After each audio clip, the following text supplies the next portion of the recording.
I envy bodies at rest, the robotic confidence of a sunrise when everything surrenders to the locomotion of bad choices.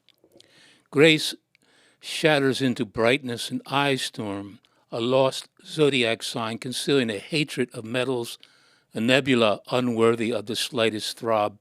The air grins with regret, caught in the magnetic pool of tongues, flagging our broken undertakings. Cerulean blue envelops the spacecraft's ferocious steel ache. Light speeds, kinetic energy loosed upon my blood's geometry, iron wheel gyrating as the year pulses, sweetly sexless, a parabolic flip of the hair, room slanted with the sestet of ghosts, their bone tap of rhythm booming in vestibule of the soul's anxious acuity. How else explain heartbroken women humming Gershwin, light playing off their hair's marshaled waves, round tortoiseshell spectacles, sisters flawless, but for the dry and meticulous nights, hissing behind lives, spent dancing to equilibrium's luminous downbeat testament that breathing out is easy. It takes strength to draw breath again, like all the blame, echo in the blocky sadness of a monk chord. Disruptive gravitas, espionage of sweet for KR. That is a poem of our guest tonight entitled Obsidian Number 11 from his book, Obsidian Blues. Good evening. My name is Charles Carr, and welcome to Philly Loves Poetry, a collaboration between the Moonstone Arts Center of Philadelphia and PhillyChem. The focus of our program is to give our audience the experience of the rich culture, the very rich culture of poetry in the city of Philadelphia and the surrounding area. So we have a poet tonight that is very well known to Moonstone and very well known to our audience in Philadelphia. That's Herman Beavers. Herman is a professor of English and Africana Studies at the University of Pennsylvania. Herman's most recent poems have appeared in the Langston Hughes Colloquy, Milos, Versadelphia, Cleaver Magazine, the American Arts Quarterly, and Supplement. Herman's poems have been anthologized in the 2014 Moonstone Anthology of Featured Poets, Obsession, Sistinas for the 21st Century, We Real Cool, Philadelphia Celebrates Gwendolyn Brooks, Who Will Speak for America, and Show Me Your Papers. Herman's chapbook, Obsidian Blues, was published in May of 2017 as part of the Agape Edition Morning House chapbook series. And the Vernell Poems was published by Moonstone Press in 2019. Herman also serves as an advisory editor for the African American Review, the Black Scholar, the Journal of Black Studies, the Langston Hughes Review, and Modern Fiction Studies. Herman lives in Burlington Township, New Jersey, with his wife, Lisa, and their two children, Michael and Corinne. So welcome, Herman. It's great to have you. I'm happy to be here. So last week we talked on the phone a bit in preparation for the program, and I was specifically focused on a discussion of the chapbook, the Vernell Poems, and which I really found very interesting. The Vernell Poems, and Herman will give you a much broader description of the book and the poems, but he's Vernell is a very interesting, mythic urban legend of sorts from the city of Cleveland, but he could be from the city of Philadelphia, he could be from any city, and some of the things that we find out about the life of Vernell and his interaction with the world. For example, he has a lust for Mrs. Buttermilk. He misspells the German reckoning of goodbye in his own way. He puts his car in reverse because it's I guess the drive is out of order, and reverse and drives down to collect some prize money in a contest that he won. And he writes a letter to his wife, breaking off with her, but at the same time, he asks her for some money and that the money will be picked up by a friend of his. He also tells his wife he's really in an emergency situation, that he's having a emergency operation called a hysterectomy. Very interesting for a man. He philosophizes about the meaning of the abyss.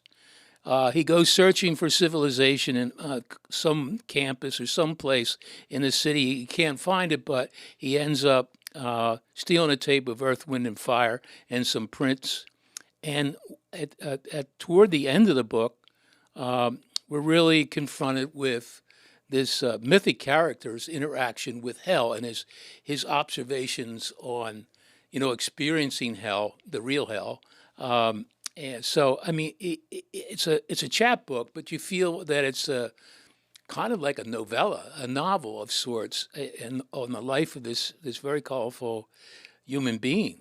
And when Herman and I talked about it, and I had as I was reading through it, I was enjoying it all, but there was a certain uneasiness that I had, and I guess the uneasiness is more a product of the present environment in which I've read the series. In the present environment, I really mean in the present environment in what is some characterizations in white communities of Black African American men, and also the reality of what has happened to African American men at the hands of the men in blue. I mean, when I was reading this, I said, oh man, poor Vernell, he could be another George Floyd, or he could be a Rashard Brooks or an Eric Garner. I mean, he's a good cat, but he might stumble somewhere, or he might make a certain move, and something bad would happen. And it was constantly running through my mind. And I don't know why, but it was. And when Herman and I talked, I shared that with him, and Herman gave me a good response to everything that I had said, and clarified, some of his, the history behind this, and the models behind this character, Vernell. So I just wanted to go back and kind of retrace that conversation, because I thought it was a very interesting conversation. Sure. I guess it's on the level of, here's what a reader perceives or experiences in the present, as opposed to, well, the author wasn't necessarily his objective here. And so I think you did a good job, for me anyway, in kind of crystallizing that. So I'm going to turn it over to you. Let's revisit that conversation. Well, I really appreciated our conversation, in part because I don't know if I've ever discussed how white readers would respond to a persona like Vernell. And so, when you expressed your the sort of constellation of feelings that that Vernell evoked for you, I thought about the fact that you're exactly right. He could be George Floyd. He could be Eric Gardner. He could be any number of folks. Black men who die at the hands of the police, or who are at least mistreated at the hands of the police. And, every black man in America, I think, walks around with that over their heads. For all the education that I have, I encounter the wrong police officer, and I have.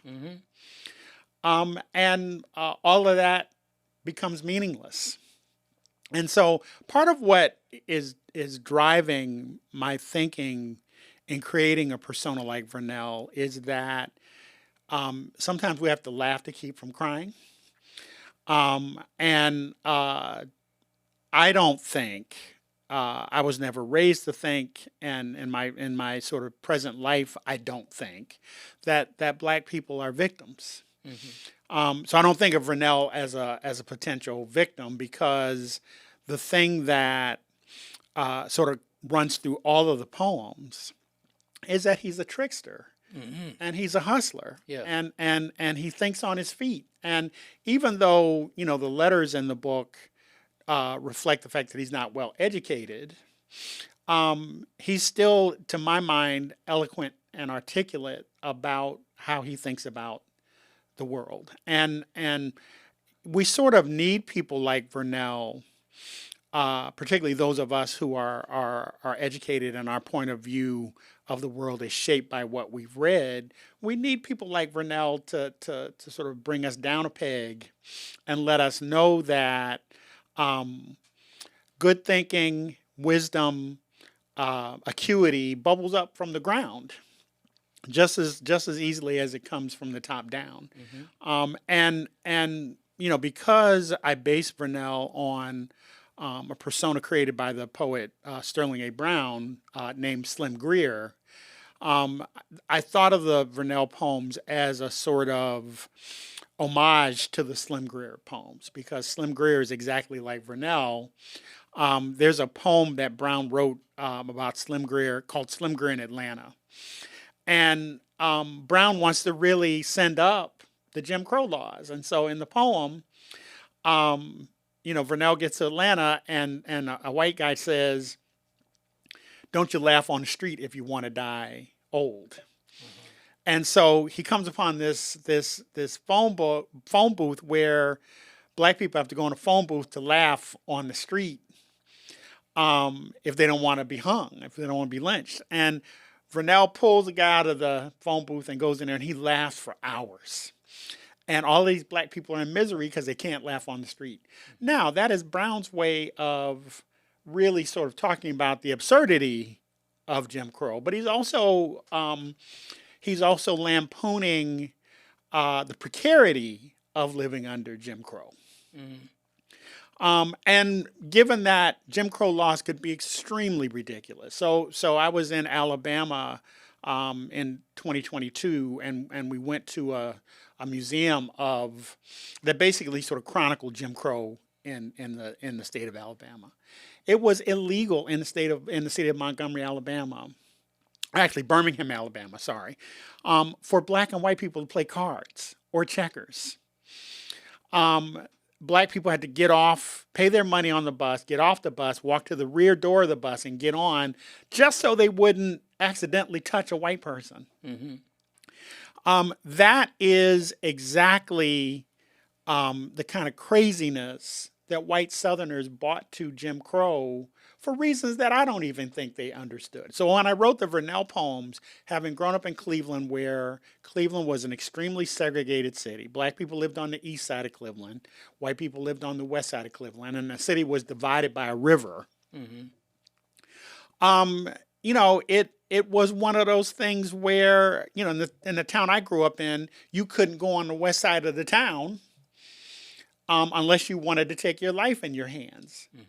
Now, people don't really know why that was, but when I was writing the Vernell poems, I knew that I wanted to find a way to create a persona who soared above that, who refused to let his life be limited by, these sort of stupid things that were invented by educated people to keep people like him in his place. And so, the first poem in the book where he's going through the grocery store with a raincoat on and stealing and hiding stuff under his raincoat. Now, one, that's based on a college roommate that I had. Where, we went to the grocery store one time in the wintertime. He had on this long coat and he's sliding stuff in this coat. And we walk out of the store and he pulls out what had to be like 5 pounds of ground beef.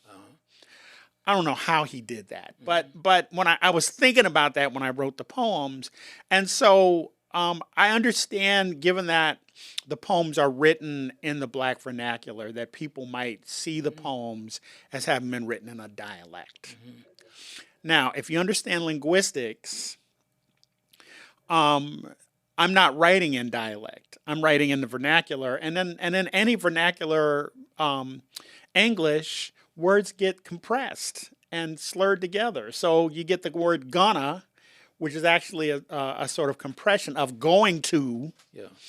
In Vernell's idiom, trying to becomes trying to. Mm-hmm. And I think that white readers hearing the poems might think that I'm trying to return to Paul Laurence Dunbar, and I'm not. Mm-hmm. Yeah, I that part that part I was fully into because one can say there's an idiom that you're talking about. There's an idiom in Philadelphia. I mean, I lived Absolutely. my whole life and I actually create characters because I've lived here so long. Characters from Fishtown that are different Yes. in the way they speak from the character in Fairmount, or a guy in Germantown is different than a guy in Yes. Chestnut Hill. Yes. And it's not dialect. Right. It's just how they go about verbalizing certain things. Right. An idiom.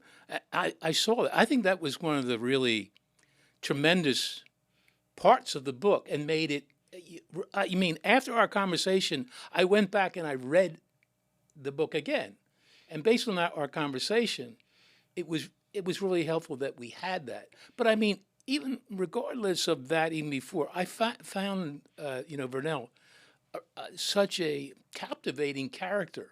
But what I saw of Vernell is definitely a survivor.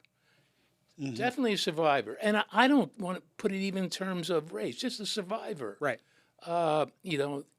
There's people of every race that are in some ways like Vernell. I mean, they're hustling. Right. They're trying to do the best they can. Right. And Vernell is able to do that. He's Right. able to accomplish so much. But at the end, when you talk about this confrontation with the afterlife and with hell, then Vernell moved up on the level of this is really kind of an urban mythology of sorts. Mm-hmm. And so I'm going back and thinking of different mythologies, whether it's Greek mythology or Norse or Celtic or whatever it is. All of a sudden Vernell enters that world. Mm-hmm. And when you really reflect back on it and how that works around the whole piece, I think it's really brilliant that you decided to go there toward the end of it rather than maybe sticking it somewhere, because somebody would kind of say, "Oh, why did this happen now?" Let's say on the 10th poem. But the fact that you put that at the end, for me, it elevated him to entirely different status. And we're talking a lot, about Vernell, but your poems in Obsidian Blues are really glorious. One of the things that I really appreciated in that is the language, the lush language that you use. So the one question I wanted to ask you, Herman, is your choice of just that, because the title of several of your poems is Obsidian. Could you explain why you chose A, the title of the book, and B, title of a number of poems? Well, first of all, thank you for your very kind words about Obsidian Blues. I'm happy that you enjoyed the book. I started writing these Obsidian Blues poems many years ago, and I think when I started writing them, I myself didn't fully understand why they had that title. But if you think about it, obsidian is this black mm-hmm. rock, this mineral, right, that is pure black. Mm-hmm. When you put that with the word blues, what I think about is that, to be black in America is to be black and blue. Mm-hmm. Mm-hmm. And I mean that symbolically, obviously, but if you think about, the way that people on Fox News characterize black people, mm-hmm. I can't watch more than 5 minutes of it because they're literally sort of symbolically beating black people black and blue. Mm-hmm. For reasons that have to do with their fear and their cowardice. And if we're not cognizant of the ways that you know, life beats up on us. You know, Sterling Brown has a sort of description of the blues that, you know, it basically live life's terms but never accept them. Hmm. And so the Obsidian Blues poems, which draw heavily from jazz and particularly jazz after World War II, you know, one of the things that um, I discovered as a sort of organizing technique in the poems was that I wanted to sort of eliminate the idea that the poems have this center that they gravitate towards. So part of what happens is that I use what I sort of characterize as a collage technique, where you know, I'm not really interested in the poem as a sort of linear phenomenon. I'm much more interested in the poem as a sort of accretion of images and phrasing in the ways that jazz musicians phrase as part of a solo, where they're not pulling the ideas out of nowhere, but you know, they have enough training and practice to be able to think about how does this riff lead into this other riff. Well, one of the and this is blues to me, and as I was reading, you know, Obsidian Blues, my son's a blues guitarist, so I know you know I've heard a lot of blues, but to me, and it's not necessarily even the vocal part of it, it's the instrumental part of it, is very much about storytelling. Yes. And it's not like, you know, in jazz, there is a storytelling in a different way, but blues is very much about storytelling. Yes. So when I read these poems, there's stories in all those, and you carry the poems and the story through the medium of a blues riff, and it really comes across in the language, in the very unique kind of language you use, very different from, you know, what, well, of course, one finds in the Vernell poems, but it's very much indigenous to blues. Mm-hmm. One thing I had to say, and I love this of, you know, when people do this in poems, and other people say, well, why did they do that? Why did they insert that, you know, that word? But you've used certain words in your, you know, in these poems. For example, what word I really love, pyrophonic, and of course, ophalos, cathesis, anamnesis, and for me, it always provides an opportunity for me to learn. You know, learn in the sense of what, you know, what is the poet trying to do with that word? Mm-hmm. How is he building a poem from that? So I go and I look and I say, you know, now it really it does make a lot of sense to me, and it's Mm-hmm. so. Can you talk about that vocabulary, unique vocabulary that you use throughout? And what I really feel, and when I said that Herman's fearless in that sense, I'm going to say it like this, and you know, okay, maybe somebody doesn't understand, but that's what I'm feeling in this poem. Just like somebody says, "Well, I don't know, I don't really get that riff that you were working on, you know, in this piece, musically speaking." You say, oh, you know, that's art. So, Well, you know, one of the things that I remember when I was in graduate school, and I was in a graduate writing program to study fiction. So, one of the things that is a holdover from my life as a fiction writer, a failed fiction writer, actually, is that uh, you know, part of what has to happen in a good story is that you got to find a good way into the story, and so I try really hard in my poems. I guess one way to characterize it is I try to very hard in the poems to push the reader off the cliff, and then we'll see what happens. But you know, I was writing poetry in graduate school, but the guy that was my mentor wouldn't let me into his workshop. Oh, Um, and he was my mentor for most of my life. And he said to me, when I think you can handle it, I'll tell you what I think of your MA thesis. Um, but when my first chapbook came out, he wrote me a really nice note, and he said, "Look, the best praise I can give you is that you should do more." But one of the things that he told me was that good poems do not come out of the thesaurus. Good poems come out of the dictionary. mm-hmm. And I probably was 22 years old when he told me that. Right. But it has stayed with me. And so one of the things that I think over the course of my career as a writer, I've had several instances where I just kind of reached a plateau and I decided I wanted to write differently. And uh, probably about 92, I was going to stop writing poetry. I just felt like I had hit a wall. I wasn't coming up with ideas. And I was all set to stop writing poetry. I just started working at Penn. And I thought, well, my life is going to be writing criticism and reviews and that kind of stuff, and writing lectures. And I happened into a poetry workshop that I paid $15 for 4 weeks in this workshop, and it literally pulled me back from the brink.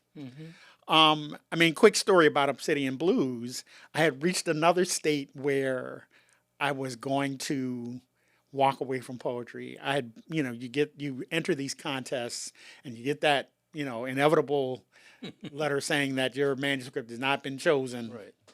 And I'd gotten one too many of those, and I was going to take my poems in behind my house and burn every poem that I Wow. ever written. Whoa. And I happened to look on my iPad to see that I had an email from these folks that had rejected my manuscript, and they wrote me and said, "We really like your poems. We'd like to do a chapbook Oh, okay. of your poems." And that's how Obsidian Blues came into existence. Uh-huh. If I had not looked at my email, It would have all been over. it would have. I would not be sitting here talking to you as a poet. I might be here talking to you, writing in another genre, but it would not be poetry. And so, by virtue of that, kind of having stared into the abyss, I stopped worrying about whether or not people are going to get my poems. Yeah. Well, I mean, that's really to every poet, is your audience really has to start with yourself and the truth of yourself. Yes. And, in all of your poems that I've read, especially Obsidian, you really see that authenticity. And what I say is there's a certain fearlessness, in terms of the structure of those poems, how they're articulated. The other thing that I didn't ask you, a number of them are dedicated as homages, especially there was one, it's probably closer to the end, of somebody who was very close to you and died of cancer. It was a very moving poem. I mean, it was a beautiful poem. But I don't know if there's some place that you kind of explain in a preface or afterwards, who are these people who you're mentioning just by their alphabet, So the poem that you read, Obsidian Blues number 11, is dedicated to my friend Kate Rushin, who's a fellow poet. And I had been wrestling with that poem, and I showed it to Kate. And she was the one who said to me, because the original ending of the poem was the espionage of sweet. Okay. And she said, Herman, cut the from, because if you have the, that's going to lock in the end of the poem in ways that I think are going to make the poem feel cloistered. And it really helped me, so I dedicated the poem to her. There's there's another poem that I've written that's dedicated to a friend of mine who's a film critic, and her initials are MM. I won't mention her name. Her initials are MM, because it's a poem about how black people die in science fiction movies. And I dedicated it to her because she writes about black film. And we must have had a conversation about it, because I was saying, I was watching a science fiction movie, and all the black people in the movie were dead before the credits, the opening credits had gotten finished running. And I thought, what is that, right? And so when I thought about it, in Hollywood, the message that Hollywood gives us, I mean, I think even now, is that black lives are not as valuable as white lives. That it's important for the white people to live, is not as important for the black people to live. And so, I even as a kid, I hated those movies where the black character sacrificed himself for the white character. I I really love the movie The Defiant Ones because Sidney Poitier is the one that lives at the end of the movie, and not Tony Curtis. Okay. Even though he's willing to sacrifice himself. It's been a while since I've seen the movie, but I'm like, yeah, okay. And so part of what is always running through my work, and it kind of crystallizes in the Vernell poems.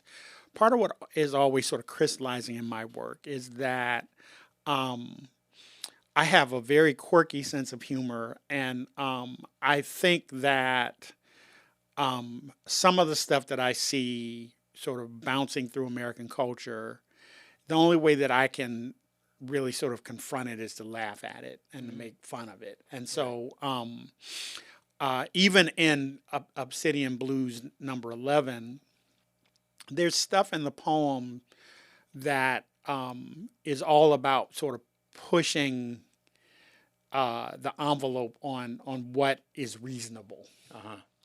Well, this has been a great conversation, but our audience surely wants to hear you read your poem. So I'm going to give you the floor to you. And, we have about a little over 20 minutes, maybe 23 minutes left, and for you to read your poems, and the floor is yours. Thank you. So I'm going to read some poems from a manuscript I'm just finishing called Dancing in a Gash of Light. And so these poems are by and large poems that I wrote probably in the last 7 years. And some of them, because I've been off and I've had time to work on them, some of them came into existence last year. I've reached a plateau, and I think this past year has allowed me to have a kind of breakthrough. And so I'm going to read some of those poems. So the first poem I'm going to read is called Ars Poetica number 9. Some people watching may recognize this poem. Its original title was Obsidian Blues number 9, and I changed it to Ars Poetica number 9. But it's in the latest Moonstone featured poets anthology. Ars Poetica number 9. Darkly vexed, the nimbostratus mimics an encyclopedia and a reliquary of clouds. Small talk, wrangling in the flow of numbers, aching sentences, unbidden as haints. The ironclad tune of ethereal thought work trudges through my head, 4 or 5 abreast. Clean as a board of health, my suit the color of turbulence, lapels narrow as a crisis of faith. I'm passing through a dreamscape as flat and dark as a black matte painting, depicting an encounter from the vortex that is my past. There's an outline of a woman's face. A headscarf impersonating the howl of the storm, hum shards of a song affrontando. Shipwrecked across a hurricane's diaspora, pride lodged inside crumpled, tattered myths. My body turns to air, and just now I'm writing checks my spiritual bank won't cash. Disbelief shining from every face I pass. Just now, a woman, her gray eyes overcast, asking me my name. The song's rubble lolling there.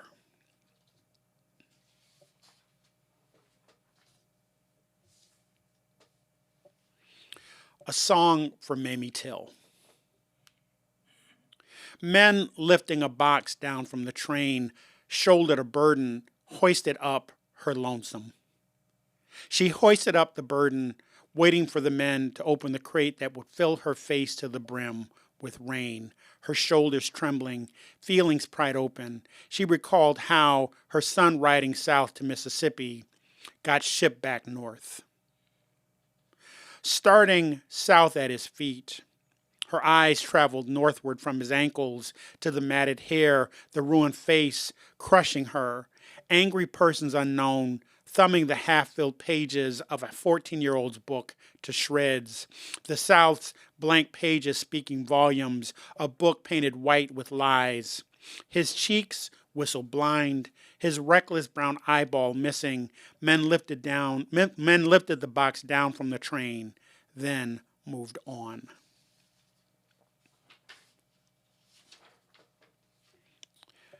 Gash, and this is the first poem in the collection.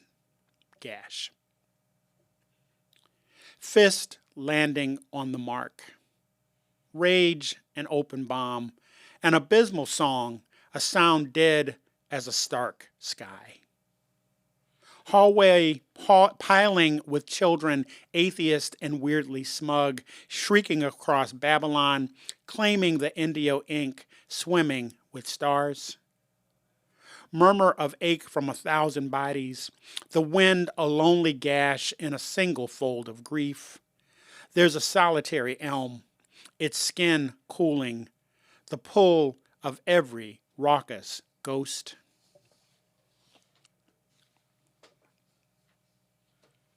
"1619, a Romance," and this is dedicated to Nicole Hannah-Jones, who did the 1619 project. 1619, a Romance. What is the Mississippi Delta but pan drippings? A planter's tintype falsetto, the candy stripe larceny of banks. Its Senegalese gyrations surging through the arteries of banjos, what yacht rocks pillaging from the spines of Malian lullabies rolling in off Ebo Landing. Its masks carved from cotton's baled riot of whiteness, antebellum methods of bookkeeping tattooed across a slave woman's bloody hindparts. It's a British lord recalling the actuarial sweetness, painting the taste of Jamaican rum.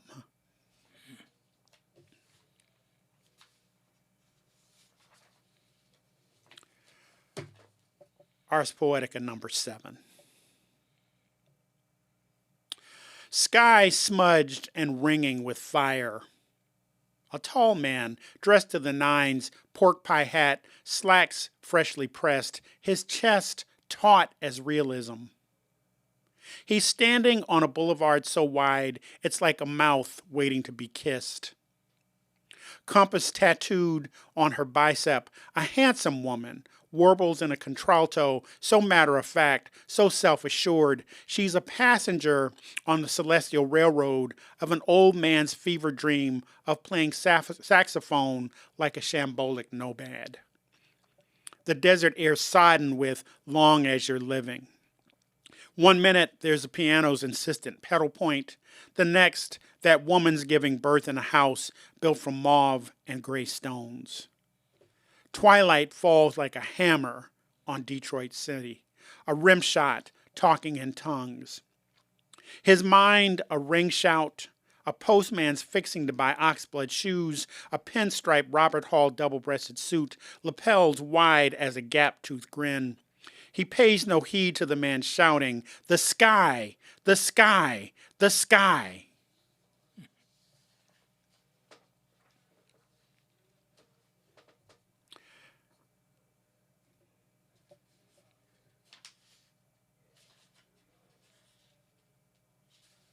Study number 1. A woman's eyes cut across my face. irises staring, peeling back my facade's tacit agreements.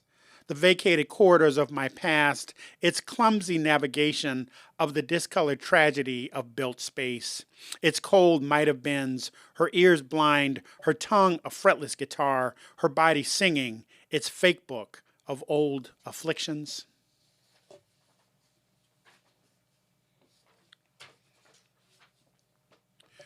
True North. And this poem I've been working on for a very, very long time. I'm embarrassed to say how long I've been working on this poem. But I was in France at a retreat, and I finally figured out how to finish this poem. I literally wrote this poem about 2012. And it took me a very long. I work on it and I put it away. I work on it. I put it away. I mean, this is not the first time this has happened. I'm just sometimes slow that way with poems. I wish I was faster, but I'm just not. So this poem is called True North. Sidereal and reassuring, light attired in the color of plums, aching with sap. The tree's throb of sweetness is like a ghost vexing me. Grass browning under its pointed stare, a groundhog, back curved among the sycamore leaves, presses close against the gravel, dragging its famished, sullen rib cage. The night crashes open. Twigs and mud, stale bread, so little motivation. In the chime of twilight, shadows masquerading as power. In the reel of things, escape a scheme so dazzling it brings me to tears. I can't help but to hug myself warm. In despondent and dubious skirmish, I wave colorful flags like a poultice, shifting vital attention away from all that moaning, the click and wander of the compass.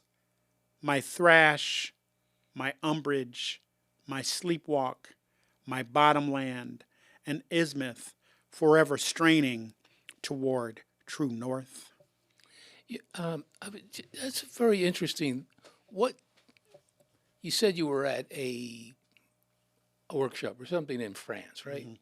Was there something about the topography of France or wherever you were geographically that kind of pushed that too, or is that just well, I think the thing about being at the retreat is that I just had time that I don't usually have. Okay. You know, I write a lot of poems. I'm surprised sometimes at the number of poems that I've written that I've just put away. And in France, I finally had time to sort of print off 75 or 80 of them. Okay. And say, well, this is not working. But if I put this with this other poem, it might work. And that's kind of what happened with True North, is that I had written probably 3/4 of the poem, but I didn't know how to finish it. Or I thought I had finished it, and I just felt like the ending kept landing flat. And I knew that I needed to sort of push myself to think outside the box. And so that's how you get the sort of last stanza of the poem. Mm-hmm. But this is only maybe the second time that I've read the poem out loud. And having read it this second time, I'm like, okay, this finally works. Let me ask you a question, as fellow poets. Do you feel that all poems really have to have a conclusion? And I've been in, like workshops for a long time. And sometimes I said, if you just lopped off this and just left it there, you're good. And I have this kind of habit believing, well, it's almost like a show. You got to wrap it up. No, you don't have to wrap it up. You can leave people in a place that's good. Yes. But it's not necessarily somebody would say, oh, that's your conclusion? That's the end? Yes. Yeah. You're all right with that? I am. And I took a workshop with the poet Yusef Komunyakaa. Yeah, I know him. And, Yusef said in the workshop, one of the big mistakes poets make is that they write past the ending. And uh, there are poems in this manuscript where I realized in several instances that I had written past the ending, and I cut off like 2 or 3 stanzas, Okay. and it sort of leaves you in a place where you're like, I don't know, this is sort of teetering, I don't, Yeah. but then you read it out loud, and you say, no, this is exactly where I needed to end. Yeah. I needed to end this poem, but I share your sense that part of the reason why I put poems away is because you write these poems and you really like them. You really like them, and you say, you know what, I just got lucky. I wrote this poem this morning, and it took me about 3 hours, and I really like this, and it's done. And I just don't trust that, so I put the poems Oh. away. One of the things about being in France and having all this time was I could have a crisis about being a poet in the morning, and in the afternoon come to my senses and figure out what I needed to do to fix or finish poems that had been sitting in my folder for years. Great. Well, let's hear some more. Great. Let's see.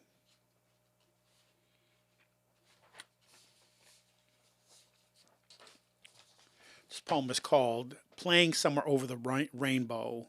So the title of the poem is actually the first line of the poem. So the first line of the poem, Playing Somewhere Over the Rainbow, Art Pepper envies the bassist. Playing like he's guiding a woman wearing a suit of gray English wool through a crowded ballroom, his left hand caressing her neck, searching for the root as her wide hips lean back against his body in soft refusal, his right hand flying over the strings, answering the questions flying from his horn. The piano player comps, crunching down on thirds and sevenths like she's looking at both sides of a coin, her sound a heavy thundercloud of pain. She leans so far into the chorus, it's like she's saying, Judy Garland, who the fuck is that? My version of the tune's like a ride on the old yellow dog. A train unwilling to yield the right of way across land so flat we ride for miles before we realize we've trekked over a prairie of pure sadness. Our shadows fluttering along the bank of the river's cold, arthritic meander. 2. Tonight, he'll go to sleep on top of the covers, with all of his clothes on, already knowing, oh, goodness gracious, I knew I shouldn't have read that poem, already knowing it'll be the usual dream, him on alto and Wardell on tenor. It's 1956 or 57, which must be wrong, but they're playing so good, folks all up and down Central stop whatever's doing to hear them, both of them blowing 16th notes like they ain't spell tomorrow, so who gives 2 shits about the date? It's always the same. He'll look down, see Wardell standing in a small pile of sand straight from the Vegas desert. On the bridge, Wardell hits a grace note so sweet, his mind empties like he's a tub full of dirty water and some bastards pulled the plug right before he can resolve a question he'd been burning to ask himself. Waking up, he notices the wallpaper next to the mirrors peeling. He knows he's down the road a piece from the days he sported the embouchure of an assassin armed to the teeth who lost first place in the readers' poll for best alto to Bird by 12 stinking votes. It's November 1962, and just now he's seeing, as if for the first time, how light can hover like a question mark before it turns sad again. And so he sings, "Motherfucker, how did you score a ticket out of Oz?"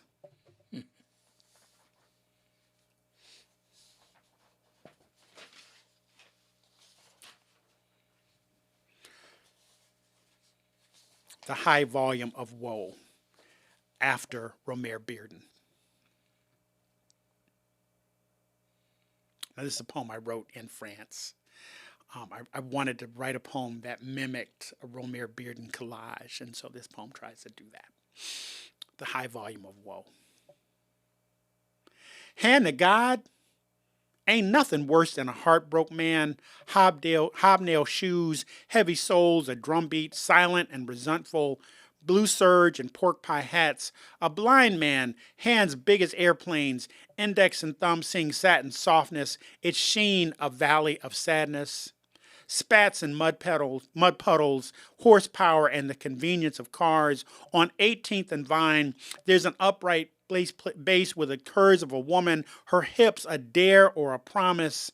Howl of a riff, flattened third, suspended seventh, a cacophony of bells, a nightmare's worth of signifying in stop time, a woman's voice perhaps, or a sweet mommer on trombone at Kansas City's Cherry Blossom, down on Hastings Avenue in Detroit, a trumpet careens into lies, its view out of third-story windows a sermon, a table slanted along a wrench plane. Oh, wounded Sunday man, with your dreams of cavernous rooms lit by a gash of light, threading your way to church when a woman lacerates your gaze, swathed in tundral silk, you look after her knowing if ecstasy was a car, you'd floor it.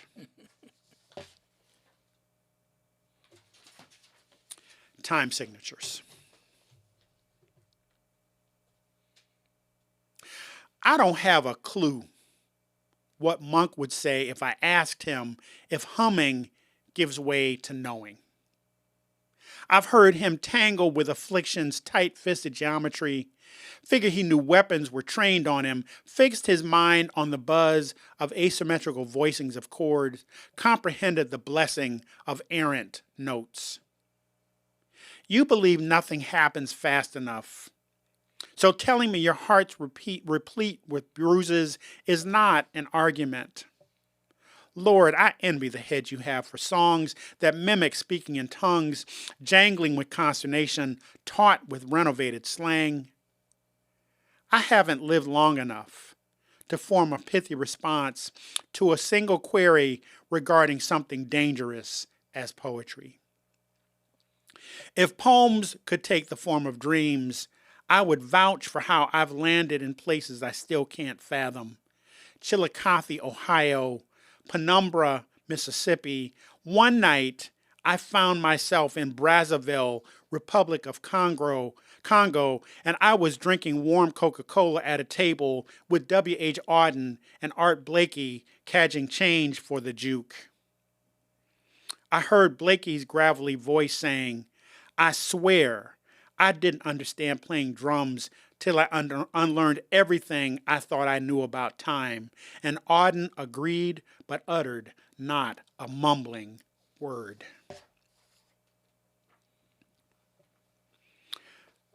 Study number 2. Dreaming in flatted fifths, I'm making a record on prestige. A nickel's worth of scores, heaped and scrubbed in a white attic, my axe polished to starshine, mind a plucked string. I soloed my shadow into Gordian knots, trundled home, stiffed my Irish cousin's restless haint, fell into bed, wearing every single stitch. And I'll end with study number 3. Okay. Triangles of sunlight clean as grace. The water tower shivers in awestruck mercy, unfettered minstrelsy's indignant theory of space, and dread's clangorous maelstrom. There's the truck we could have with grief. This sundering, this choke sob, this concerto for left hand and scar. Wow. Well, thank you very much. That was really terrific reading. Thank you. Thank you for having me. Yeah. So I want to say to our audience, you can get a copy of this via Moonstone. If you go on to our virtual bookstore and buy it. It's a wonderful chapbook to read. Obsidian, I don't think, is available through Moonstone. But it's a free ebook online. It's a free ebook. There you go, online. So, and your forthcoming book of poetry. When do you expect that? Well, I'm praying. I'm having a conversation with a publisher next week. Well, good luck. I'm praying that it goes well. I'm hoping that the poems are out by spring of 2025. Great, great. Well, thank you very much. And of course, thank you to PhillyCam, as always, for making this possible and for all that they do behind the scenes technically to make every one of these shows for, as I said, I'm in my 8th year and it's been glorious. And so I really appreciate that. So the other thing, as I say every time I end this program, is this is a program of the Moonstone Arts Center, but it's just one of many. Uh, Realize that just about every Wednesday night, someplace at Fergie's Pub, for example, there's a live reading. And you can go on the Moonstone Arts Center website and you can find out who is reading that night. And there's also an open mic for those, people who want to bring in and want to kind of share their, latest writing. And there are people that have come to these open mics and that have impressed other people so much, and they've been encouraged is, man, you gotta think about maybe a book, or Larry has even said to some people, well, let's talk about your collection. Let's talk about maybe doing a chapbook also. So a lot of things have happened at these readings, other than the readings of new poets, young poets who come and read their work.